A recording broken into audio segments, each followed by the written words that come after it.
Bien, gracias y Padre Dios nuestro Padre y de nuestro Señor Jesucristo, a todos ustedes que están viendo un episodio más de este proyecto llamado El Canuto Compañero.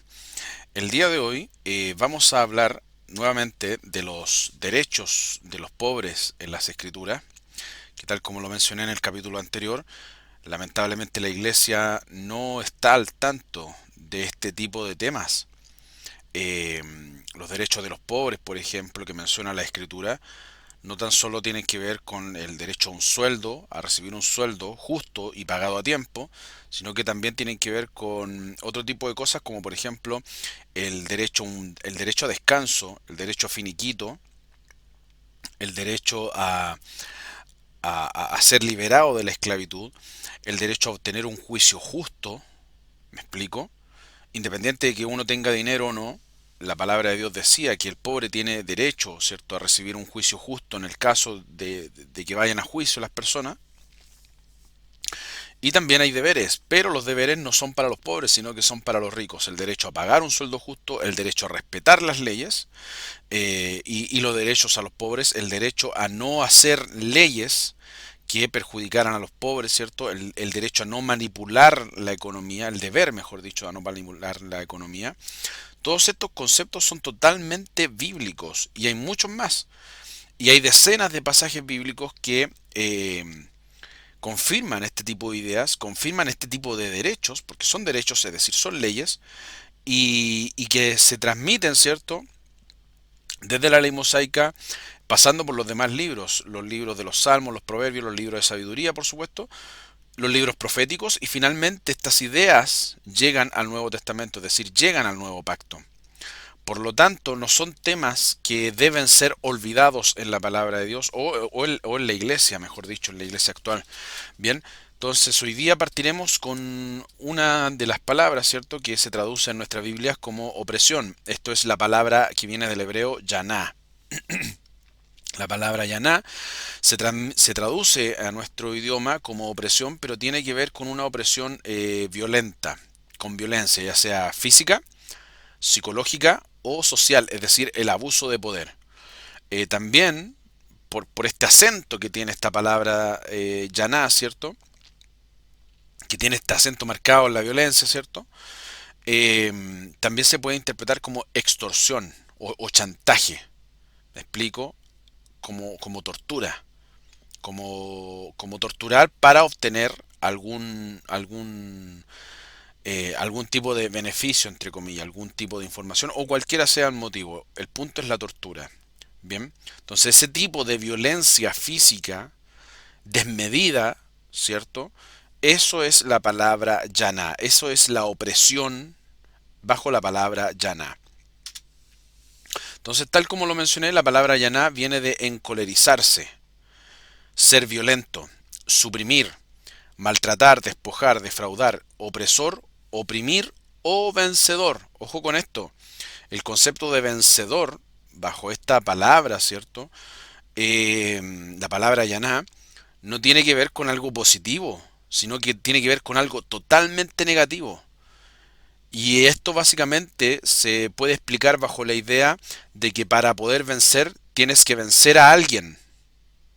¿Me explico? Y vencer a alguien significa derrotarlo, significa suprimirlo. ¿Me explico? Entonces, aquí no estamos venciendo al diablo, por decirlo de alguna manera. No se trata de una cuestión espiritual, se trata del prójimo. Por eso tiene una connotación negativa. Porque para ganarle al prójimo tú tienes que suprimirlo. ¿Me explico? Una persona que tiene esa mentalidad de vencedor, de ganador, por decirlo de alguna manera, es una persona que tiene en su mente siempre la idea de competencia, de competir contra el prójimo. Y una persona que tiene ese pensamiento literalmente es un psicópata. ¿Bien? Entonces, por eso la palabra de Dios tiene esta connotación negativa en como significado, como uno de los significados de la palabra yaná. Porque estos son significados, no son sinónimos. Es decir, la palabra yaná significa todas estas cosas. Todos estos significados son válidos para interpretar o traducir la palabra yaná. Bien. Entonces, el primer versículo que vamos a estudiar, ¿cierto? En donde aparece esta palabra, Está en Deuteronomio capítulo 23 versículos 15 y 16 y dice lo siguiente. El versículo 15 dice, no entregarás a su señor el siervo que huyere a ti de su amo. Versículo 16, morará contigo en medio de ti en el lugar que escogiere en alguna de tus ciudades, ¿cierto? Donde bien tuviere, no le oprimirás. Bien, entonces, ¿qué quiere decir esto? Primero, cuando Dios ordena la ley, eh, Dios ordena también las ciudades y los territorios que iban a ser ocupados por la tribu, por las tribus de Israel en la tierra de Canaán. Entonces distribuye las tribus de Israel en la tierra de Canaán y junto con ello ordena la creación de ciudades, en este caso ciudades de refugio que se llamaban. ¿Ya? Entonces, a esto se refiere cuando dice que si viene un siervo, ¿cierto? Un esclavo, un trabajador, escapando de su amo y se escondiera y te pidiera refugio a ti en cualquiera de estas ciudades, tú no lo vas a entregar de vuelta a su amo. Eso es lo que está diciendo. Y este versículo es bastante controversial porque no tiene una excepción a la norma. Y por lo mismo es bastante cuestionado por las iglesias. En lugar de ser aceptado por los cristianos, es limitado, ¿cierto? No es creído y además es cuestionado. Porque lo primero que preguntan muchas veces es, oye, pero ¿qué pasa en el caso de un ladrón? ¿Qué pasa en el caso de que el trabajador, el empleado, el siervo, el esclavo le haya robado algo al patrón o le haya hecho daño al patrón y por eso viene escapando? ¿Me explico? Entonces este pasaje bíblico no tiene esa excepción. Dios no dice, excepto si le robó al patrón. Si le robó al patrón, no, tenéis que entregarlo. No, no dice eso. Es un pasaje, es una ley bastante genérica y generalizada. Y que no acepta justamente esta excepción a la norma. Alguien podría decir que es injusto, pero no lo es. No lo es. Primero, porque bajo la perspectiva bíblica, ya lo dijimos en el capítulo anterior, bajo la perspectiva bíblica, Dios no condena al pobre.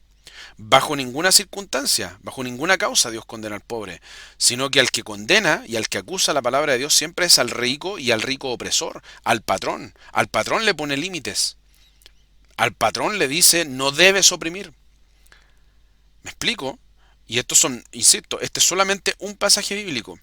Pero por ejemplo los profetas Amós, ellos detallan claramente la corrupción de los ricos, de los príncipes de Israel, de la casa de Israel, de los jefes de la casa de Israel, es decir, de los gobernadores.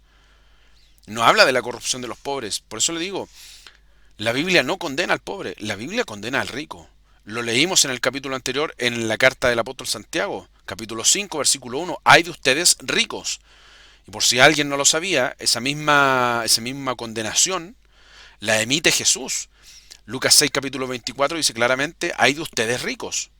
Tanto Lucas como Jesús condenan abiertamente a los ricos y no están hablando de una riqueza espiritual, de pobres en el espíritu. No, no, no. No está hablando de ninguna alegoría, de ninguna parábola, de ningún sentido figurado, de ningún sentido simbólico. Es literal. Le está hablando a los ricos, a los patrones. Bien. De todos modos, hay muchos pasajes bíblicos que apoyan esta idea. Lo vamos a ver en otro estudio más adelante. Pero la razón principal es esa entonces, que Dios no condena a los pobres. Entonces la pregunta que cabe es, ¿por qué Dios es tan permisivo en favor de los pobres ante una situación como esta? Y bueno, la respuesta no es tan sencilla, ¿ya? Es simple de entender, pero es difícil un poco de explicar. Primero, tal como lo dijimos, la Biblia no condena a los pobres, por el contrario, los defiende, y sí condena a los ricos opresores. Entonces, para entender esta idea, por qué Dios tiene este favoritismo, por decirlo de alguna manera, hacia los pobres, o para defender a los pobres, por qué existen pasajes y leyes, ¿cierto?, que defienden a los pobres y no existen pasajes bíblicos que defiendan a los ricos, por ejemplo. Esa pregunta tiene una razón histórica, histórica y bíblica. Para entender eso primero hay que preguntarse cómo nace la riqueza en el mundo, cómo se crean los ricos, cómo se crean los pobres, cómo nace el dinero. Primero el dinero no lo inventó Dios Y aquí entramos en el concepto de la historia. ¿Me explico? Dios no crea el dinero. Por lo tanto, todas las filosofías, ya sean sociales, económicas o religiosas, que justifiquen el dinero, son filosofías antibíblicas. Porque Dios no crea el dinero, es el hombre quien crea el dinero. Primero, para ello tenemos que entender que cuando nacen los imperios en el mundo, con ellos nace justamente la religión, el dinero y las leyes. Es decir, cuando nacen los imperios en el mundo, nace lo que hoy día conocemos como orden social o sistema. Bien, ya vamos a aterrizar un poco este punto. El poder económico, el poder religioso y el poder ejecutivo, el poder social, ¿cierto? Van de la mano, son creados todos en un mismo momento en la historia del mundo y en un mismo lugar. Ese es justamente el como te dijera, lo llamativo de todo esto, ¿ya? Porque eso también coincide con la Biblia. Desde el punto de vista histórico, coincide con la Biblia. Cuando nacen los imperios, nace la idea del conquistador, que era el más fuerte, ¿cierto? Y que por lo general era el hijo de los dioses, o el hijo de algún dios en particular. Y de ahí viene la idea de derecho divino. Es decir, yo soy el hijo de Dios porque el dios Marduk, por ejemplo, dijo Sargón de Akkad, el dios Marduk embarazó a mi mamá y por lo tanto yo soy hijo de Dios, por lo tanto tengo derecho al trono. Eso es derecho divino.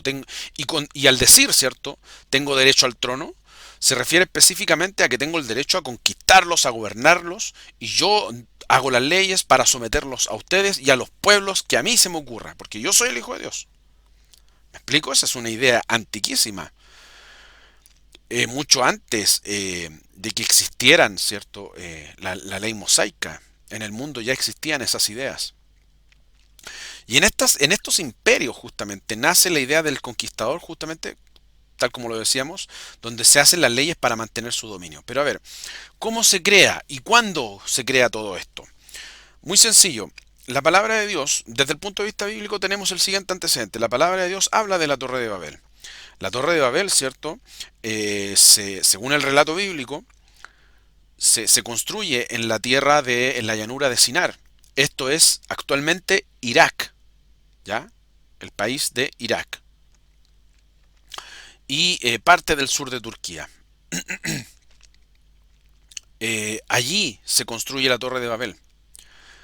En aquel tiempo, ¿cierto? La Torre de Babel se le atribuye a Nimrod porque en ese tiempo Nimrod reinaba sobre la ciudad de Sinar y sobre otras ciudades más.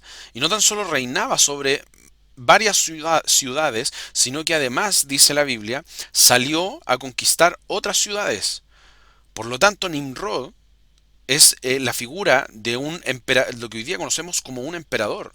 Es decir, una persona que no tan solo gobierna sobre una ciudad, sino que somete a las demás ciudades e intenta conquistar, hace una suerte de ejercicio imperialista, ¿cierto? Y sale a conquistar las demás tierras que quedan, las demás ciudades que quedaban alrededor, que estaban formadas alrededor de la ciudad de Sinar y las otras ciudades, Ebel, Uruk, me parece que son los nombres de aquellas ciudades. Pero ese es el relato bíblico. Obviamente para los historiadores, este relato bíblico no es más que un mito. Nimrod es una figura mitológica. Pero justamente el hecho de minimizar o pretender minimizar la figura de Nimrod y reducirla a algo mitológico, a algo que no existió, algo que no es así, justamente el hecho de llevarlo al nivel de la mitología hace que coincida precisamente con la historia en el momento, en el momento de la historia mundial en que nace la primera civilización en el mundo. Es decir, la cuna de la civilización sumeria. ¿Dónde se ubicaba Sumeria? Justamente en Irak, en las tierras de Ebel, Uruk, Calné y Sinar. Exactamente donde la Biblia dice que se construyó la Torre de Babel. Allí, en ese momento, justamente nacen las civilizaciones en el mundo.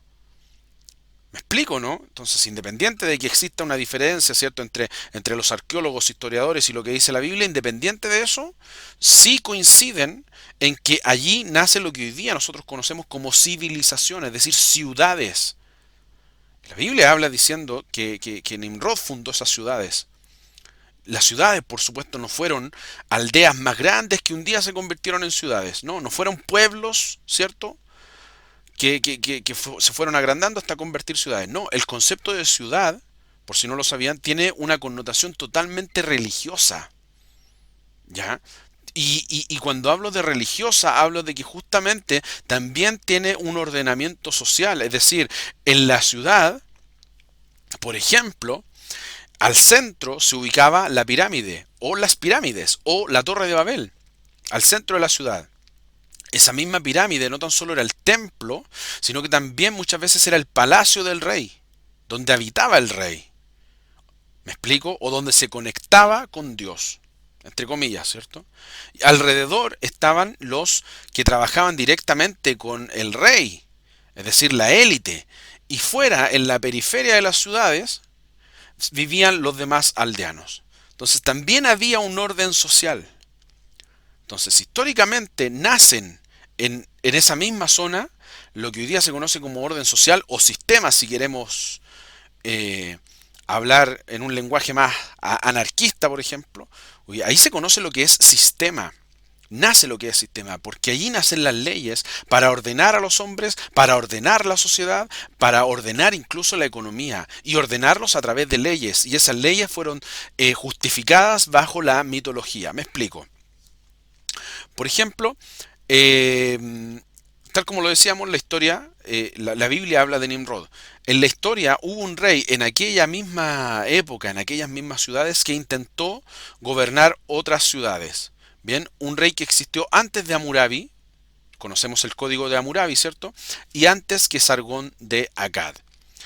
No me recuerdo si fue Hammurabi primero o Sargón de Akkad. Pero por ejemplo, en el caso de Sargón de Akkad, él crea una mitología para justificar su derecho divino. Es decir, la leyenda de Sargón de Akkad, la mitología de Sargón de Akkad, decía que Sargón de Akkad era hijo del dios Marduk. Un día el dios Marduk bajó del cielo, dejó embarazada a su mamá, y la mamá de Sargón de Akkad entonces queda embarazada del dios Marduk. Sargón de Akkad es hijo del dios Marduk. Bien, es un hijo de Dios. Es un hijo de los dioses o del dios Marduk. La mamá, para ocultarlo, ¿cierto? A su hijo, ¿qué es lo que hace cuando nace? Lo deja en una canasta que cubre con brea y que la cubre con brea para impermeabilizarla y dejarla en las aguas del río Éufrates, ¿cierto? Para que no mataran a su hijo porque la gente sabía que Marduk era el hijo de Dios. Entonces, para que no lo mataran. La canasta viaja por el río Éufrates, llega a las manos de un agricultor que tenía justamente, que sacaba agua de ahí del río Éufrates, y este agricultor cría a Marduk. Con el tiempo Marduk se da cuenta que él tenía dones especiales, qué sé yo, y se da cuenta que era hijo del dios Marduk. Entonces va a donde el rey a reclamar su trono. Obviamente no lo reclamó de la vía pacífica, sino que lo reclamó por la fuerza. Entonces le ganó, fue un vencedor. ¿Me explico? Por eso se habla de conquistador.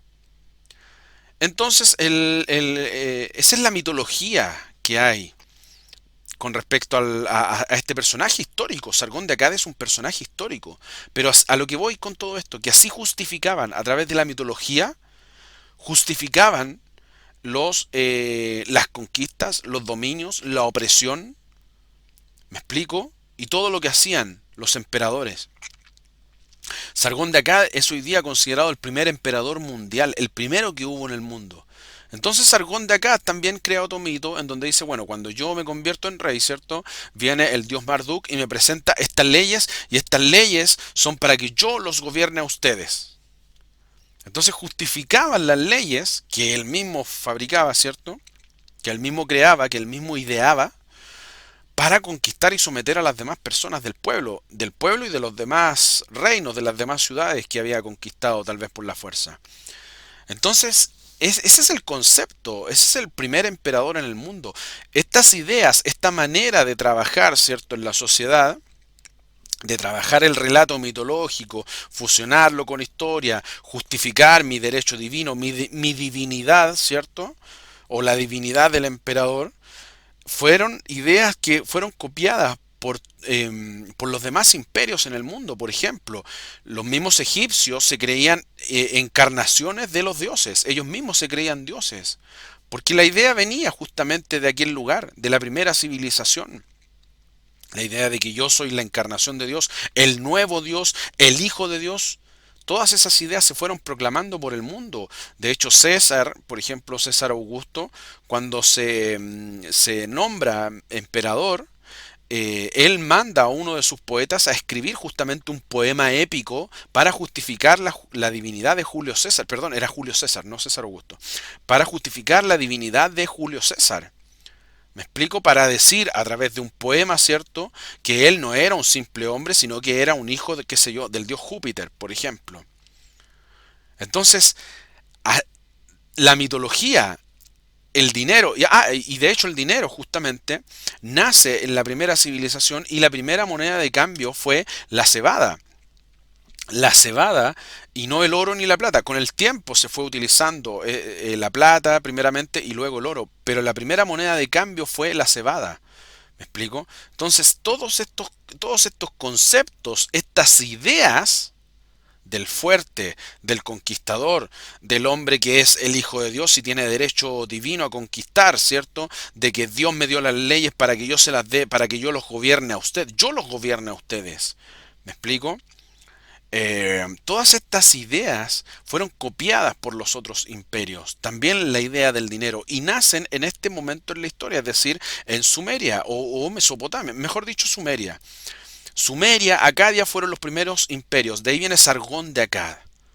¿Me explico?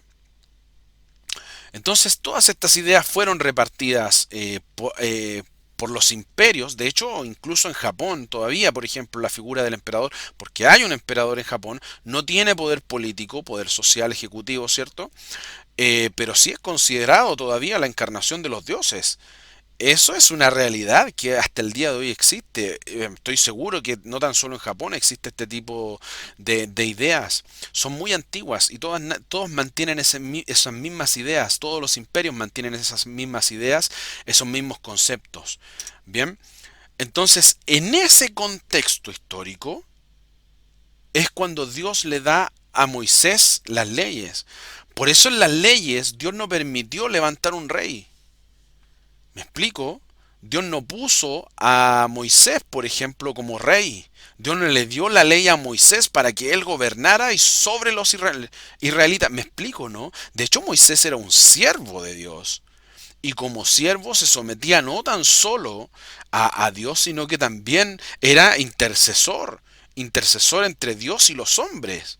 En más de una oportunidad los hombres llegaban, ¿cierto?, donde Moisés a preguntar por algún caso, ¿cierto?, en particular para que Moisés lo juzgara, cuando Moisés no se sentía incapacitado de juzgarlo. Por ejemplo, en el libro de Números, me parece, si es que no me equivoco, aparece que un hombre salió a recoger leña en el día sábado.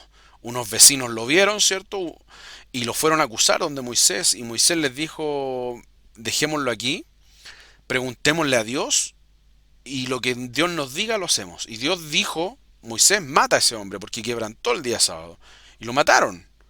¿Me explico? Entonces, ese era el rol de Moisés. No era el rol de un conquistador. Era el rol de un siervo. No era el rol de un ganador, de un vencedor. Era el rol de un siervo, de alguien que servía. No tan solo a los hombres, no tan solo a Dios, sino que también estaba justamente para servir de alguna manera, ¿cierto?, a los hombres. Era un siervo de Dios, muy similar a lo que hizo Jesús.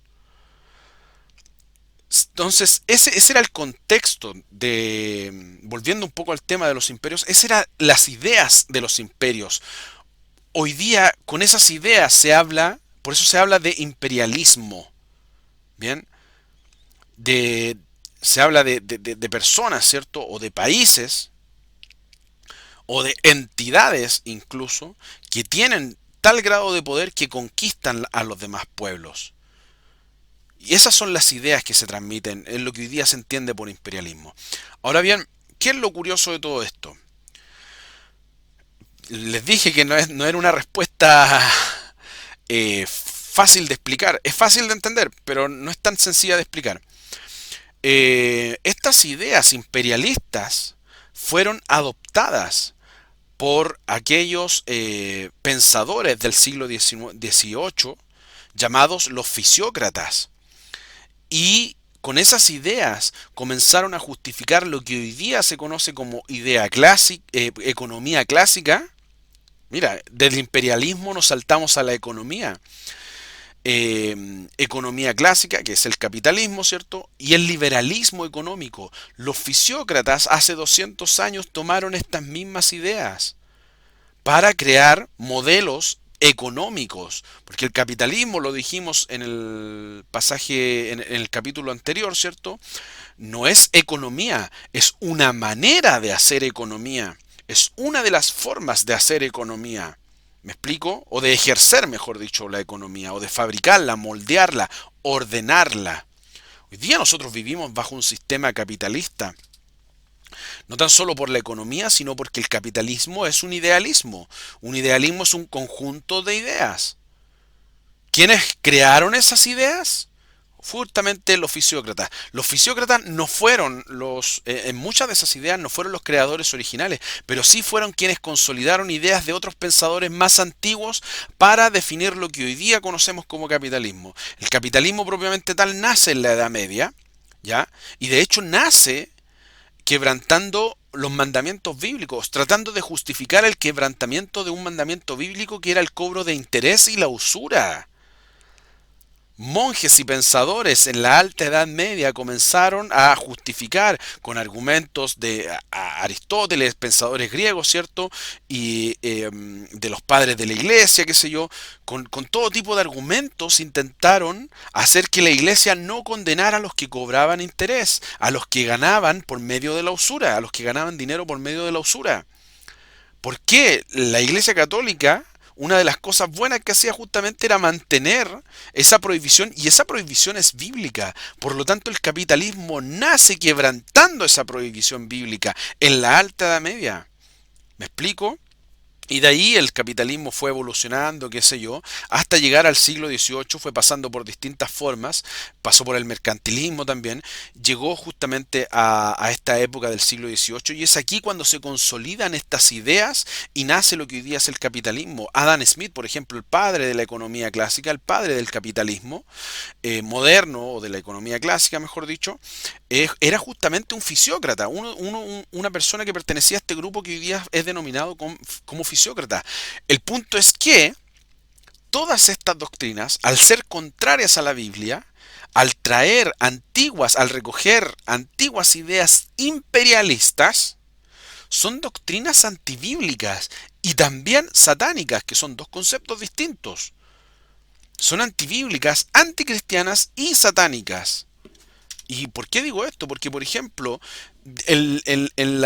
dentro de estas filosofías siempre se culpa al pobre. Y es aquí donde comenzamos a responder la pregunta: ¿por qué Dios no culpaba a los pobres? ¿Me explico? Porque el imperio, en los imperios antiguos, el que tenía todas las de ganar, por decirlo de alguna manera, era el conquistador, el fuerte. El pobre era el sometido. El pobre había sido el enemigo del rey que había sido derrotado. Por lo tanto, no tenía ningún derecho. ¿Me explico? A pesar de que hubieron en la antigua Mesopotamia, en Acadia, ¿cierto? El código de Hammurabi le otorgaba ciertos derechos a los esclavos, porque los esclavos no nacieron esclavos. Los esclavos eran gente que había sido conquistada por un ejército extranjero, que un día se vio invadida la ciudad por un ejército extranjero y de repente, de tener una vida, ¿cierto?, pasaron a ser esclavizados. ¿Me explico? Así nacen los esclavos, así nacen los pobres. Eran gente conquistada, gente que no tenía mayor derecho. ¿Me explico? El código Hammurabi le otorga muy pocos derechos a los esclavos. Derechos bastante limitados, bastante pocos, ¿cierto? Porque la idea era que los esclavos no se organizaran, no darle tanta libertad a los esclavos de poder hacer sus cosas, no porque no les gustara la libertad, sino porque existía la posibilidad de que se les ocurriera cobrar venganza contra los reyes, contra los conquistadores, y se organizaran, ¿cierto? Y organizaran una revuelta para tomarse el trono. Por eso no había que darle muchas libertades a los esclavos. Es más, eran fuertemente castigados. Es más, en Egipto las leyes contra los esclavos eran mucho más severas. Es decir, el mayor pecado en Egipto, por ejemplo, en el antiguo Egipto, no era el robar, el asesinar, el violar, me explico. El mayor pecado era rebelarse contra el rey, porque el rey era la encarnación de Dios, el hijo de los dioses, la nueva versión del dios Sol, por ejemplo. Entonces, rebelarse contra él era rebelarse contra el mismo Dios. Por lo tanto, las condenas más grandes iban para quienes se rebelaban contra Dios y por ende contra este sistema. Por lo tanto, de ahí también viene la idea, por ejemplo, de los romanos, de que el pobre nace pobre, ¿cierto? Y él y toda su familia va a ser pobre. Esa es una idea de los imperialistas romanos. Y son ideas que se fueron ideando y aumentando, ¿cierto? Alimentando a través de la historia. Y hoy día, por ejemplo, vemos que esa misma idea es promulgada por el Opus Dei. ¿Me explico? El pobre nace siendo pobre y tú vas a ser pobre y tu familia va a ser pobre y tus nietos siempre van a ser pobres, porque ese es el orden. ¿Me explico? Esas son ideas imperialistas antiquísimas. Entonces, fueron los fisiócratas quienes consolidaron en el mundo moderno este tipo de ideas. Como por ejemplo, el pobre es débil y es culpable de su desgracia. Porque es débil, no quiere trabajar, es flojo, no puede trabajar y por ende es pobre. El único que tiene la culpa aquí es el pobre. Esa es una idea antibíblica. Esa es una idea antibíblica. Por eso les decía, Dios no culpa a los pobres de su desgracia. De hecho, lo vimos en el capítulo anterior, la palabra aní, que era la palabra afligido, que en nuestras Biblias se traduce como pobre, era una palabra que también decía que se traduce como un afligido, pero debido a las circunstancias que le rodean, no debido a lo que él era, no debido a lo que él pensaba, sino debido a las circunstancias. Es decir, el sistema era el que empobrecía. Y eso coincide con la historia. Me explico, la humanidad no nació con clases sociales. Las clases sociales alguien las formó, en algún momento se formaron. La pregunta es cómo y cuándo. ¿Cuándo se formaron los imperios? ¿Cómo? A través de la guerra, la matanza, la mitología, ¿cierto? Las leyes creadas, ¿cierto? Con justificación mitológica, etcétera. Justificación mitológica a través de la religión, etcétera. Entonces todas estas ideas se mantienen. El pobre es pobre porque quiere. Son ideas de los fisiócratas, no son ideas bíblicas. Eso de que el pobre es pobre porque quiere no es una idea bíblica. ¿Me explico? O sea, un día Moisés, por ejemplo, de pasar a ser un bebé esclavo, pasó a ser un segundo en el reino junto a Faraón. Lo mismo pasó con José. Y de tenerlo todo, Moisés pasó nuevamente a ser pastor de oveja. Y de pastor de oveja pasó a ser justamente un siervo de Dios. Entonces hay movilidad social y esa movilidad social depende de Dios, no depende de la persona. Por lo tanto, el pobre no es pobre porque quiere. Si no, pregúntenle a Job, a Juan el Bautista, el rey David, por ejemplo, los apóstoles que renunciaron a todo. Los apóstoles, en un momento cuando Jesús confronta al joven rico, los apóstoles le preguntan, ¿qué hay de nosotros? Entonces, que lo hemos dejado todo por seguirte a ti. Los apóstoles lo habían dejado todo, literalmente todo. Eso es lo que hoy día no se predica en las congregaciones. El pobre es culpable, ¿cierto? Y es el malo de la sociedad. Lo dije en algún momento, vivimos en una sociedad capitalista, no precisamente por tener una economía capitalista, sino por tener ideas capitalistas. Una idea capitalista es que el pobre es el malo de la película, es pobre porque es flojo y por eso no merece vivir y por eso es malo y prefiere andar robando y es vicioso. Son ideas de los fisiócratas. Por eso Dios no condena a los pobres. Esta sociedad condena a los pobres. La iglesia hoy día se hace parte del pensamiento de esta sociedad al creer que el pobre justamente es el malo de la película. Es porque todos los días te muestran en la televisión. El ladrón que roba es el pobre. El estafador es el pobre de los barrios bajos. Imagínate mostrándote una noticia. Un asaltante de los barrios bajos cometió un asalto en un banco. Te muestran esa noticia en la mañana, te muestran esa noticia al mediodía, te muestran esa noticia en la tarde y en la noche. 4 veces al día te muestran la misma noticia. Al día siguiente, 4 veces te repiten la misma noticia. En la semana, o sea, imagínate, 4 veces al día, los 7 días de la semana te repiten exactamente la misma idea. Y no solamente en la semana, durante el mes, y no solamente los meses, durante el año, y no solamente el año, sino durante décadas, durante los años y décadas. Imagínate 40 años escuchar todos los días en las noticias que el pobre es el malo, que el pobre es el estafador, que el pobre es el delincuente. Te queda en el inconsciente ese lavado de cerebro. Te queda en el inconsciente la idea de que el pobre es malo. Por eso hoy día se cuestiona la Biblia. Dios no cuestiona al pobre. ¿Me explico? Dios no condena al pobre. Y la gente, los cristianos, cuestionan este versículo bíblico. Porque vivimos en una realidad capitalista, formada por ideas capitalistas. ¿Me explico?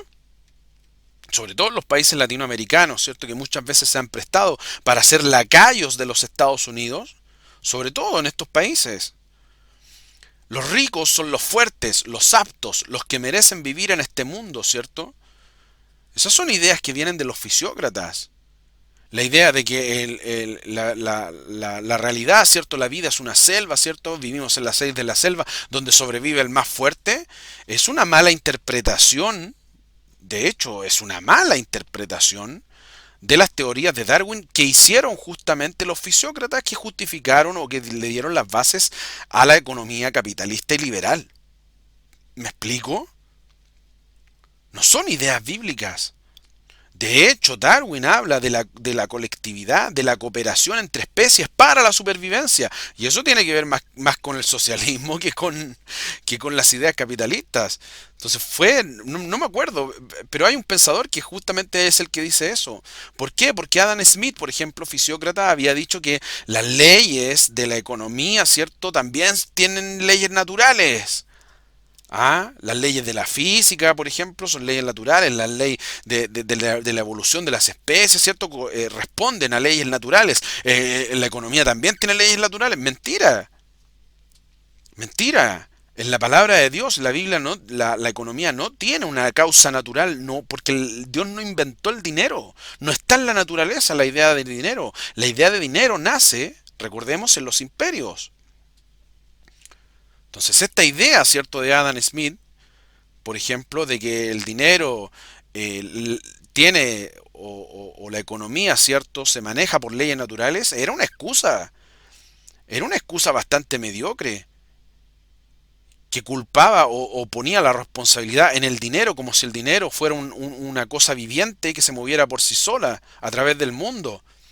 No, el dinero lo mueven las personas, por eso la Biblia condena a los que manejan la economía, no condena al dinero, condena a los que manejan la economía. ¿Me explico? Entonces son ideas totalmente antibíblicas. Por ejemplo, en resumen, ¿qué es lo que decían los fisiócratas? Que el pobre es débil, es culpable de su desgracia. El mundo es de los fuertes somos los ricos. Esto lo decían los fisiócratas. ¿Me explico? El Estado no debe intervenir en nuestra libertad económica.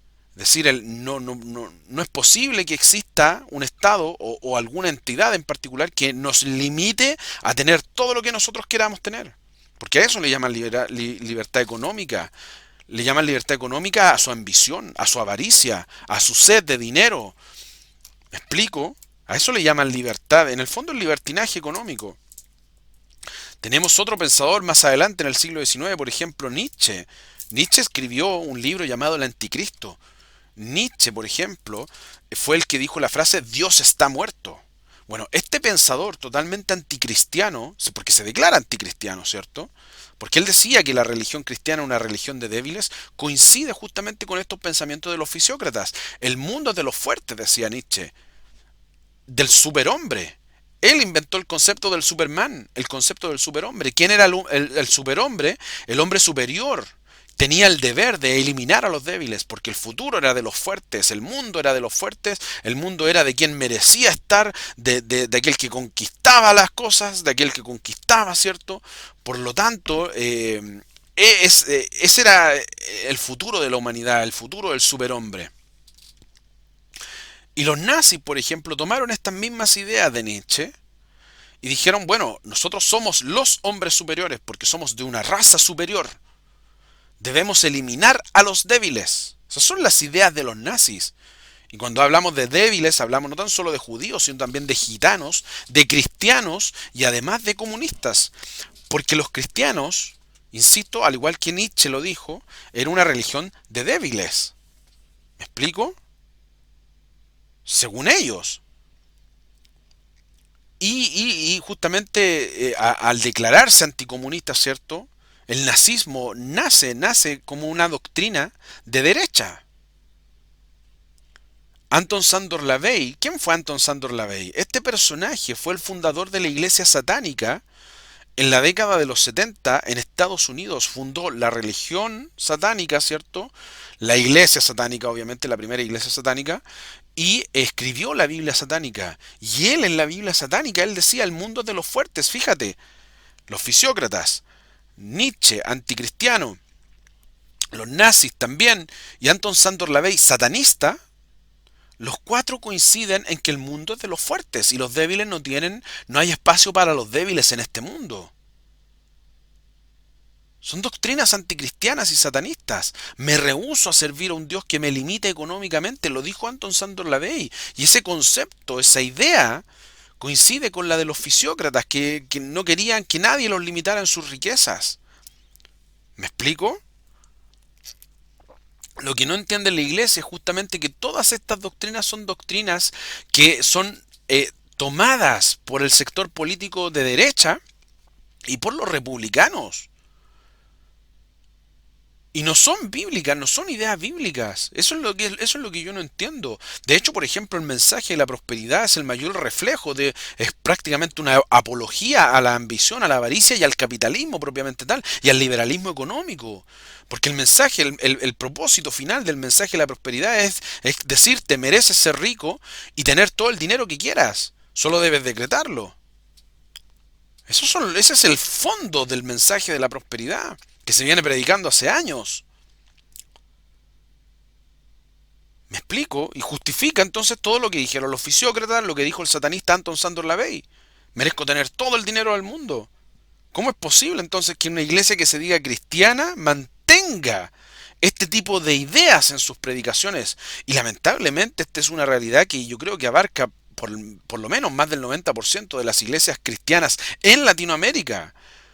Porque todas estas ideas fueron predicadas, ¿cierto? Desde los Estados Unidos. Muchos de los evangelistas que llegaron, como Jimmy Swaggart, ¿cierto? Y Gigi Ávila, ¿cierto? Justificaban las dictaduras militares levantadas por los Estados Unidos en Latinoamérica. Y justificaban este tipo de ideas también. Y son doctrinas de derecha, son doctrinas anticristianas. Por lo tanto, no entiendo yo cómo es posible que existan cristianos que crean que la derecha tiene valores cristianos, por ejemplo. Si sus valores vienen de los satanistas, vienen de los fisiócratas, de gente que amaba más el dinero. Hoy día tenemos una nueva versión del mensaje de la prosperidad, ¿cierto? Que es administra bien tu dinero. Es decir, si eres pobre, tú tienes la culpa porque tú no supiste administrar tu dinero. Y le vuelven a echar la culpa al pobre, tal como lo hicieron los fisiócratas, tal como lo hizo Nietzsche, tal como lo dicen las doctrinas económicas liberales, neoliberales de derecha. Le echan la culpa al pobre. Entonces, por eso hoy en día se responde entonces la pregunta, ¿por qué Dios no condena a los pobres? Porque todo el mundo condena a los pobres. La palabra de Dios los defiende. La palabra de Dios les da derechos. Porque tiene que haber una equidad, una igualdad. Eso en el Antiguo Testamento estaba bajo la palabra Sedec. La palabra Sedec significa igualdad de condiciones, equidad, por lo menos equilibrarlo. Si no hay igualdad, por lo menos equilibrarlo. Eso es Sedec. ¿Cómo se equilibraba entonces la realidad? Teniendo misericordia por el pobre. Por lo tanto, Sedec era justicia en la sociedad, equidad, ¿cierto? Y también misericordia con el pobre. Eso significaba Sedec. Por lo tanto, al hacer misericordia con el pobre, se ejercitaba la equidad en la sociedad, lo que hoy día conocemos como justicia social. Eso es la palabra Sedec. Cuando la palabra de Dios habla del hombre justo, se refiere a eso. Tenemos en Ezequiel, por ejemplo, capítulo 18, una referencia a esto. Dice, he aquí todas las almas son mías, dice Dios por medio del profeta, ¿cierto? Como el alma del Padre, así el alma del Hijo es mía. El alma que pecare, esa morirá. Y el hombre que fuere justo, Sedec, aquí es la traducción, es la palabra Sedec, ¿ya? El hombre que fuere justo, perdón, e hiciere según el derecho y la justicia, nuevamente se repite la palabra Sedec, que no comiere en los montes, ni alzare sus ojos a los ídolos de la casa de Israel, ni violare a la mujer de su prójimo, ni se llegare a la mujer menstruosa, ni oprimiere, y aparece la palabra yaná que leímos en Deuteronomio capítulo 23, versículos 15 y 16, al principio de este video. La palabra yaná, es decir, el que no hace opresión económica, ni violenta contra el prójimo a modo de imperio, como lo hacen los imperios, como lo hacen las enseñanzas y doctrinas e ideas imperialistas, el que no participa en esas ideas, el ni oprimiere a ninguno, que al deudor devolviere su prenda, que no cometiere robo, y que diere su par al hambriento. Fíjate con estos conceptos: misericordia, lo mismo que justo, sedec, misericordia, dar su pan al hambriento, no oprimirlo, y cubriera al desnudo con vestido, que no prestara interés. Lo dijimos, como nace el capitalismo en el mundo, en la Edad Media. El puntapié inicial, ¿cierto? Fue cuando comenzaron a justificar a los burgueses, ¿cierto? A los banqueros de aquella época, para comenzar a cobrar interés, para que el cobro de intereses y la usura no fuera condenado por Dios. Así nace el capitalismo, con esas ideas. Y aquí la palabra de Dios lo dice: el que no presta por interés ni toma usura. El hombre justo, el que tiene misericordia, el que parte su pan con el hambriento, el que no oprime al pobre, el que cubre, ¿cierto?, al que está desnudo, el que no cobra intereses. Ese es el hombre justo. E hiciere juicio verdadero entre hombre y hombre, y que en mis ordenanzas caminare y guardare mis decretos para hacer rectamente, este es justo, este es un sedec. Y este vivirá, dice Jehová el Señor. Alguien podría decir, bueno, ese es el Antiguo Testamento, ¿cierto? No tiene nada que ver con el Nuevo Testamento, pero resulta que esos conceptos justamente aparecen nuevamente en el Nuevo Testamento, valga la redundancia. Y están bajo el mensaje de Juan el Bautista. Juan el Bautista, cuando llega, ¿cierto?, diciendo, arrepentíos y convertíos, porque el reino de los cielos se ha acercado, muchos llegaron a su bautismo y le decían, ¿qué haremos? Y esas preguntas, ¿cierto?, aparecen en el capítulo 3, esas respuestas de Juan el Bautista aparecen en el capítulo 3 del libro de Lucas, diciendo, la gente se preguntaba, versículo 10, diciendo, entonces, ¿qué haremos? Y respondiendo les dijo, el que tiene dos túnicas, que regale una. Es decir, que vista al desnudo. Coincide con lo que dijo el profeta Ezequiel. El justo vivirá, el que practica estas cosas vivirá. Arrepiéntanse y conviértanse.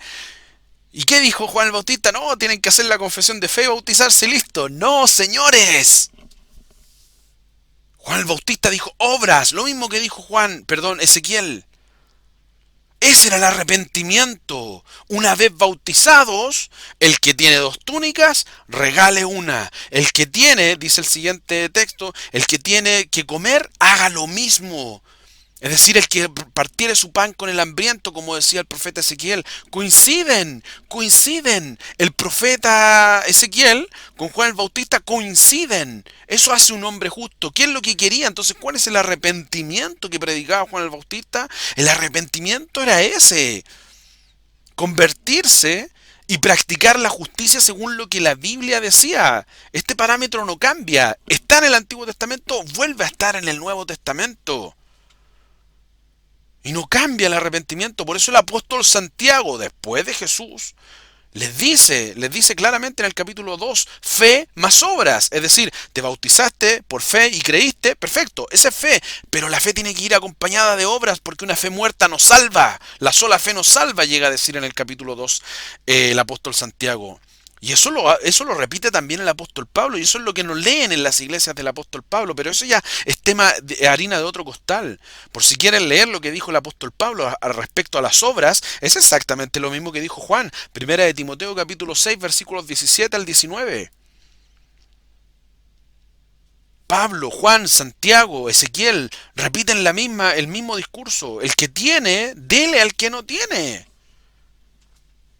Y el apóstol Juan, no Juan el Bautista, el apóstol Juan dice exactamente lo mismo en el capítulo 3 de su carta, de su primera carta. El que tiene bienes en este mundo y ve que su hermano tiene necesidad, pero cierra contra él su corazón, ¿cómo puede morar el amor de Dios?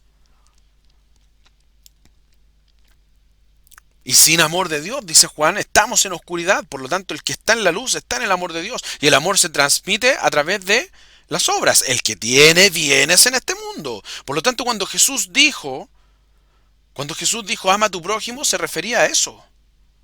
Ese es el concepto de amor. Un nuevo mandamiento os doy, dijo el apóstol Juan. Un nuevo mandamiento nos es dado. Ama a tu prójimo, el que tiene bienes en este mundo. Está hablando de obras. Insisto, esa es harina de otro costal. Pero se refiere justamente a esto, no está lejos de la realidad. Son pasajes bíblicos, todos coinciden en lo mismo. Independiente de que haya sido Ezequiel, Juan el Bautista, Pablo, a los gentiles, ¿cierto? Santiago, el apóstol Santiago, ¿cierto? Independiente de quién lo haya dicho, el concepto es el mismo. Ten misericordia con los pobres. Dice el versículo 12, vinieron también unos publicanos para ser bautizados y le dijeron, maestro, ¿qué haremos? Él les dijo, no exijáis más de lo que está ordenado. ¿Por qué les dijo eso? Porque los publicanos eran los que cobraban impuestos, como Saqueo, por ejemplo. Cobraban impuestos, pero cobraban de más. ¿Me explico? Había una usura, había una ambición, había una avaricia. La ley decía, por ejemplo, el 15% de lo que recibes debes pagarlo en impuestos, por poner un ejemplo. Entonces los publicanos cobraban el 20%. ¿Me explico? Y se quedaban con los impuestos. ¿Me explico? El problema es que los publicanos no eran gente pobre. ¿Me explico? Hoy en día, aquí en Chile, por ejemplo, los mayores casos de corrupción, que en donde les han robado la plata al Estado, tal como lo hacían los publicanos, están encabezados, y digo casi todos los casos de corrupción, por no decir todos, o casi en su totalidad, por decirlo de alguna manera. Los casos de corrupción, de robos de miles de millones, estamos hablando de parte de políticos, senadores, diputados, ¿cierto? Alcaldes, militares, policías, el brazo armado del sistema. Los, casi todos los casos de corrupción, y digo, insisto, casi todos los casos de corrupción, que son decenas aquí en este país, están hechos, han sido cometidos justamente por gente que dice tener valores cristianos, por gente de derecha, por gente que aplaudía, por ejemplo, a los predicadores yanquis que llegaban desde Estados Unidos a justificar las dictaduras militares a este país, como Jimmy Swaggart, como Gigi Ávila, por ejemplo. ¿Cómo es posible entonces que se digan cristianos? Si no se han robado 1 millón ni dos, se han robado miles de millones de pesos. El tema es, como lo dijo un pensador, ¿cierto? Al robarle al Estado, le está robando la posibilidad a que los pobres tengan una mejor salud, a que los pobres tengan una mejor educación, una mejor jubilación. Robarle al Estado no es robarle a nadie. Robarle al Estado es robarle a todo un país. Así también los publicanos se quedaban con este impuesto, no teniendo necesidad. Lo mismo que aquí en Chile, la gente que ha robado, ha cometido ese tipo de crímenes, ese tipo de robos al Estado, no son gente pobre. No son gente que digamos, oye, no tiene para comer, por eso robó. No, porque una comida no le cuesta los miles de millones de pesos que se robó. No es gente que no tenga que vestirse, como para que digamos, oye, tiene que comprarse ropa. No, porque una prenda de ropa no le cuesta los miles de millones de pesos que se robó. Entonces, ¿cómo es posible que hoy día la iglesia diga que la derecha tiene valores cristianos? ¿Cómo es posible que la gente le crea a los políticos de derecha cuando dicen que tienen valores cristianos? Si sus valores vienen del satanismo, sus valores vienen de los fisiócratas, de los pensadores capitalistas, de los anticristianos como Nietzsche. De ahí vienen sus ideales, no de la Biblia. La Biblia los contraría, los contradice. ¿Me explico? Y los condena por lo demás. Está el versículo 13 también. Siguiendo, dice, no exijáis más de lo que está ordenado, eso ya lo leímos. Versículo 14 dice, también le preguntaron unos soldados, mira, tal como lo decíamos, el brazo armado del sistema, diciendo, ¿y nosotros qué haremos? Porque la prédica de Juan era arrepentir y convertirse. Entonces, insisto, Juan no les dijo solamente bautícense, solamente tengan fe. No, les dijo, además tienen que hacer esto.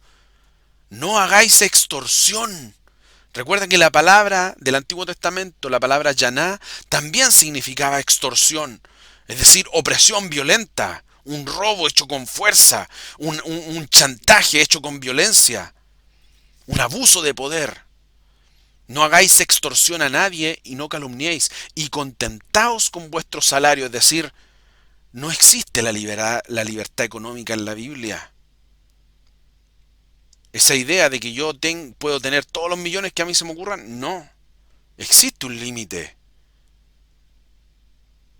Confórmate con vuestro salario y se lo dice a los soldados. Aquí en Chile, insisto, de estos casos de corrupción que he mencionado, tanto policías como militares han estado involucrados en robos al Estado millonarios. ¿Por qué? Porque no se conformaron con su salario. ¿Eran gente pobre? No. Entonces, ¿cómo es posible que ese tipo de gente se diga cristiana? ¿Cómo es posible que la iglesia crea que la derecha tiene valores cristianos? Estoy seguro que aquí en Chile solamente que es uno de los países de Latinoamérica, no es el único país que tiene estos casos de corrupción hechos por gente que se dice cristiana y que se está haciendo millonario a través del trabajo y del esfuerzo de todo un país. ¿Me explico? Al robarle el dinero al Estado. Bien, eso es entonces la palabra de Dios. Este mensaje, ¿cierto? Que hablaba de la palabra yaná, una opresión hecha con violencia. Y de paso también respondíamos a la pregunta ¿por qué Dios defiende tanto a los pobres? Bien, nos vemos entonces en un próximo episodio de este proyecto llamado El Canuto Compañero. Bendiciones.